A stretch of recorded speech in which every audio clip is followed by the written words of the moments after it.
Now the serpent was shrewder than every wild animal of the field that YHWH God had made.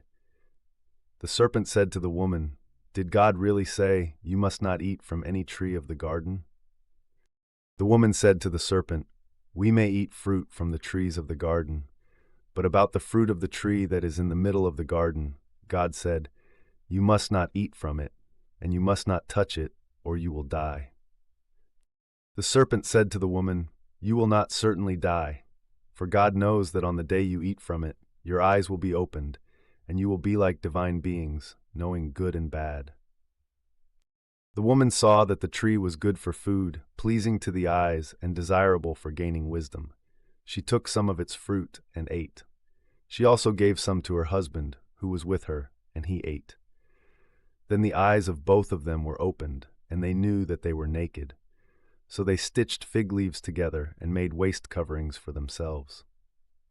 They heard the sound of YHWH God moving about in the garden at the wind of the day, and the human and his wife hid themselves from the presence of YHWH God among the trees of the garden.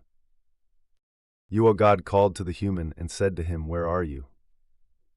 He said, "I heard your sound in the garden, and I was afraid because I was naked, so I hid myself." God said, "Who told you that you were naked? Have you eaten from the tree that I commanded you not to eat from?" The human said, "The woman whom you gave to be with me, she gave me fruit from the tree, and I ate." YHWH God said to the woman, "What is this you have done?" The woman said, "The serpent deceived me, and I ate." YHWH God said to the serpent, "Because you have done this, cursed are you more than every herd animal and more than every wild animal of the field. On your belly you will go, and dust you will eat all the days of your life. I will put hostility between you and the woman, and between your offspring and her offspring. Her offspring will strike you on the head, and you will strike them on the heel." To the woman he said, "I will greatly increase your hardship in pregnancy. With hardship you will bear children. Your longing will be toward your husband, and he will rule over you." And to the human he said, "Because you listened to your wife's voice and ate from the tree about which I commanded you, you must not eat from it. Cursed is the soil because of you. With hardship you will eat from it all the days of your life. Thorns and thistles it will sprout for you, and you will eat the plants of the field. By the sweat of your face you will eat bread until you return to the soil, because from it you were taken. For dust you are, and to dust you will return."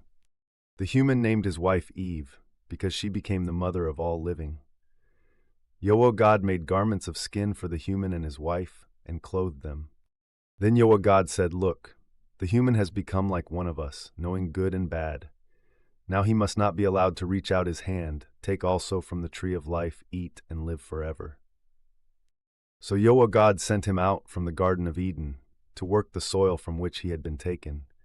He drove the human out, and east of the Garden of Eden he placed the cherubim and the flame of the turning sword to guard the way to the tree of life.